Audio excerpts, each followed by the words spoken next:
નમસ્કાર મિત્રો, આપ સૌનું મારી ચેનલ હરો ફરો ચરોમાં સ્વાગત છે। આજે આપણે આવી ચૂક્યા છે ગુજરાતના પાટણ જિલ્લાના અનાવાડા ગામમાં આવેલી હરિઓમ ગૌશાળા હોસ્પિટલ પર।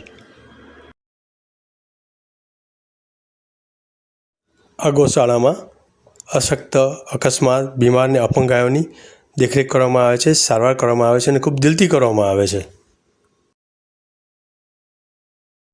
આ ગૌશાળાની આગળની વિગતો આપણે અહીંના ટ્રસ્ટી શ્રી દિનેશભાઈ જોશી અને શ્રી ભાવેશભાઈ જોશી પાસેથી જાણીશું।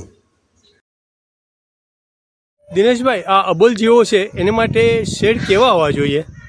આપે જે મને પ્રશ્ન પૂછ્યો છે કે અબોલ જીવોના શેડ એટલે કે એમનું રહેઠાણની જગ્યા, જેમ આપણે મકાનમાં રહીએ છીએ ત્યાં અબોલ જીવોનું પણ આ એક મકાન જ છે। તો એમના જે મકાન છે એ ખરેખર નીચે પ્લાસ્ટર તો કદાપી ન હોવું જોઈએ। કોઈ પણ સંસ્થાઓ જો કદાચ નીચે પ્લાસ્ટર કરતી હોય તો મહેરબાની કરીને બે હાથ જોડીની વિનંતી છે કે એના નીચે પ્લાસ્ટર ન કરો, કારણ કે જ્યારે ચોમાસાનો સમય હોય એ સમયે પ્લાસ્ટરમાં આ જીવો લપસી જાય અને લપસી ગયા પછી એ લોકો ફરી ઊભા થઈ શકતા નથી। આવું અમે પ્રત્યક્ષ એનું જોયેલું છે। એના માટે કરી શેડ જે છે ઉપર લોખંડના કે બનાવો, પણ નીચેની જે એમને જે છે એ એમનું ભોયતળિયું તો એમનું કાચું જ રાખવાનું, માટીનું જ, તો જ એમને નેચરાલિટી જળવાશે અને એ જીવો ત્યાં સુખી રહેશે। પ્લાસ્ટર હશે તો આ જીવો ચોમાસાની અંદર સેવા કરવા જતાં આપણાથી કેટલીક વાર પાપ થઈ જશે અને એ આમ પાછળથી બેકવર્ડ થઈ જાય અને ફરી ઊભા થઈ શકતા નથી। તો એમની નીચેનું જે એમનું રહેઠાણ છે એમાં નીચેનો જે ભાગ છે એ પાકો પ્લાસ્ટરનો ન કરતા એમાં માટી જ નેચરલી રહે એવી દરેકને વિનંતી છે। દિનેશભાઈ, અબોલ પશુ પક્ષી જે છે એની માટે ખોરાક શું હોવો જોઈએ? જે અબોલ જીવોનો જે ખોરાક છે જેમ આપણે કૂતરાને જે બિસ્કિટ ખવડાવીએ છીએ, મેદાના બનેલા છે, લોટના બનેલા છે, અન્ય બીજી અંદર ભેળસેળ થાય છે, કૂતરાના પણ સ્પેશિયલ બિસ્કિટ આવે છે, આ બધું ન ખવડાવતા તમે એમને ખૂબ જ જો હોય તો ઘરનો બનાવેલો જે બાજરીનો રોટલો છે અથવા દૂધની અંદર રોટલાને મૂકો, છાશને મૂકો, કોઈ ચોખાને અંદર એવી રીતનું કરીને ખવડાવો તો એને કદાચ સારું રહેશે। પણ જે પેલું જે છે એ તો બિલકુલ વિપરીત ખોરાક છે, એનાથી કૂતરાઓને ઘણા બધા પ્રોબ્લેમ થતા હોય છે બિસ્કિટોના એના કારણે। સ્પેશિયલ બિસ્કિટો છે તો પણ પ્રોબ્લેમ થાય છે। એવી રીતે કાગડા અને કાબરને આપણે ગાંઠિયા, સેવ, મમરાઓ બધું જે ખવડાવીએ છીએ એના કારણે એમનું પણ અસ્તિત્વ જોખમ ઉપર જ છે। છેલ્લા 5 વર્ષ પછી તમને કાબર અને કાગડા જોવા લગભગ મળશે નહીં, તો એમનો જે મૂળ ખોરાક છે એ જ એમને ખાવા દો। તમને બહુ ભાવ હોય તો એમને ચણ કે એવું કંઈક મૂકો, એમને ખાવું છે તો જમી લેશે, નહીં તો કુદરતે એમને એવી વ્યવસ્થા આપેલી છે કાબર અને કાગડાને કે એમનો ખોરાક મેળવી જ લેતા હોય છે।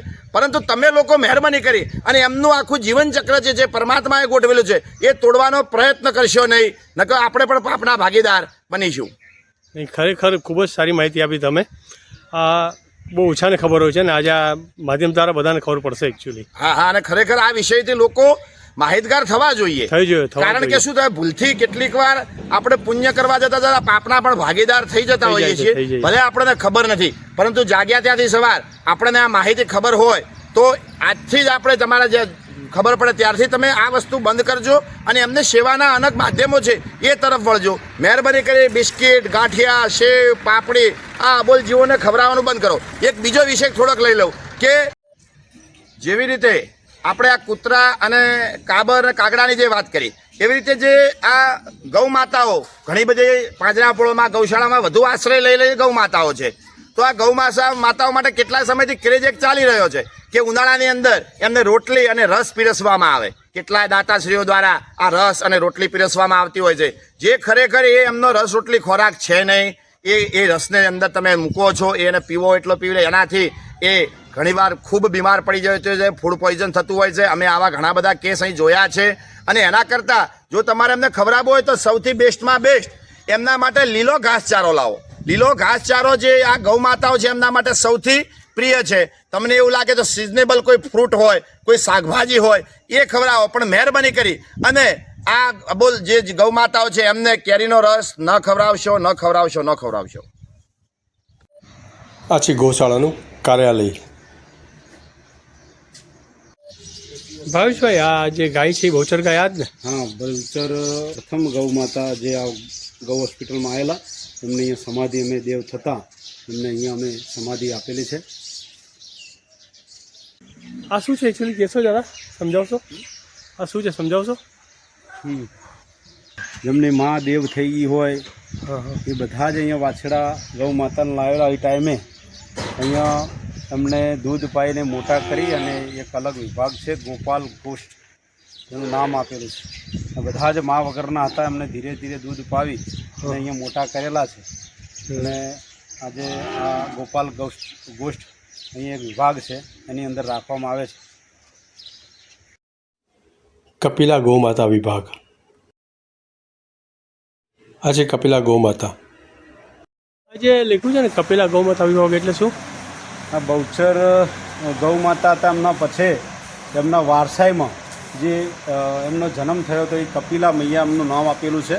અને ભારતમાં કદાચ આ જે રૂપ અને જે એમનું છે એ કદાચ આખા ભારતમાં કંઈક જોવા આવી ગૌ માતાઓ મળતી હોય છે. એમનું અહીંયા પૂજન થતું હોય છે અને આરતી પણ થતી હોય છે. લોકો આના દર્શન કરવા માટે લોકો દૂર દૂરથી અહીંયા આવે છે, એમના ઉપર શ્રદ્ધા રાખે છે અને માનતા પણ રાખે છે. એમના પણ કામ પણ થતા હોય છે.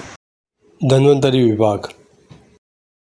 ધન્વંતરી વિભાગમાં સતત 24 કલાક 8 થી 10 ડૉક્ટરો દ્વારા સતત રાત દિવસ અહીંયા ગૌ માતાને લાવી અને દવા રાત્રે 3 વાગે પણ જો એક્સિડન્ટ થયો હોય, કોઈ બીમાર થયું હોય, અમને લાવીને અહીંયા દવા કરવા માટેનું કામ સતત અમારી ટીમ અહીંયા હરિઓમ ગૌશાળા ગૌ હોસ્પિટલ દ્વારા કરવામાં આવે છે, પાટણ અનાવાડા. આ છે અકસ્માત અને બીમાર પડેલી ગાયો. આ તમે જોઈ શકો છો, અમને ગાયને લાગ્યું છે, અહીંયા ઇન્જરી છે. અહીંયા આગળ એનો ઇલાજ કરવામાં આવશે ધન્વંતરી વિભાગમાં એમનો. આ ટેગ શું છે? ટેગ એવું છે કે ગૌ માતા ક્યાંથી એક્સિડન્ટ થયો હતો, કયા ગામથી લાવી, શું બીમારી હતી, એ ટેગ મારેલો હોય છે. એના ઉપરથી અમારા પાસે રજિસ્ટ્રેશન છે. એ રજિસ્ટ્રેશનની અંદર જોઈએ એટલે ખબર પડે કે આ હાઈવે ઉપર એક્સિડન્ટ થયો, આ ગામની અંદર આ એક્સિડન્ટ થયેલો છે, આ ટાઈમે આટલા વાગે ગૌ માતા લાયા છે, એનો નંબર છે. એટલે ગમે ત્યારે માહિતી મળી રહે કે ગૌ માતા ક્યાંથી આવ્યા. આ ગાય જે સારી થઈ જાય, હા, એને અહીંયા મૂકવામાં આવે છે. હા, વોર્ડ વાઇઝ જેવી જેવી બીમારીથી કોઈ 2 પગ છે, કોઈને 3 પગ છે, આ બધા જ વિભાગો અહીંયા જે છે ગૌ માતા લગભગ 3 પગવાળી ગૌ માતાઓ છે, એમનો આ વોર્ડ છે. જેનો પગ નથી એવા બધા આ વોર્ડની અંદર 3 પગવાળી ગૌ માતાઓ છે લગભગ. ભાવિભાઈ, આ ગોબર ગેસ બનાવ્યો છે અહીંયા ભોજનશાળા અને જે ગુવાળ માટેની રહેવાની વ્યવસ્થા કરી છે, એમના માટે રસોઈ બનાવવા માટે આ ઉપયોગી છે, એટલે ગોબર ગેસ બનાવ્યો છે. ઓકે. આ શું છે ભાવિશભાઈ? આ સોમનાથ ગોષ્ઠ આનું નામ છે. અને આ નંદી છે, જેને બીમાર એક્સિડન્ટવાળા બધા જ અહીંયા આ એક વિભાગ છે. એ સોમનાથ નંદી મહારાજ, જેને આખલા કહી શકીએ, એનો બોર્ડ બનાવેલો છે.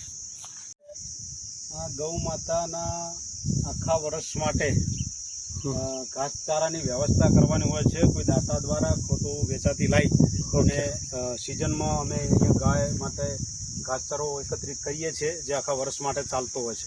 કોઈ બીજી ગૌશાળામાં તકલીફ પડતી હોય તો અમે અહીંથી પહોંચાડતા હોઈએ છીએ. હવે તો ભાવિશભાઈ કોણ છે? દાતા છે ને બધા? આ જે ગૌ માતા માટે જે ઘાસચારાનું ગોડાઉન બનાવ્યું, લગભગ 1 કરોડના ખર્ચે બનાવ્યું છે, એના બધા દાતાનું આ નામાવલી છે. આ શેના માટે છે ભાવિશભાઈ? આ પક્ષીઓ માટે રાત્રે વિસામો કરી શકે અને ચણ મળી રહે એના માટેની કબૂતરની વ્યવસ્થા દાતા દ્વારા કરવામાં આવી હતી. અને એને અનેક અસંખ્ય પક્ષીઓ આની અંદર રાત્રે વિસામો કરે છે અને ચણ પણ મળી રહે છે. જે કોઈ વ્યક્તિ હરિઓમ ગૌશાળામાં દાન કરવા માગતા હોય તો ફોન નંબર વિડીયોમાં નીચે મૂકવામાં આવેલ છે. આપને આ વિડીયો પસંદ આવ્યો હોય તો લાઈક કરો, શેર કરો અને મારી ચેનલને સબસ્ક્રાઈબ જરૂર કરો.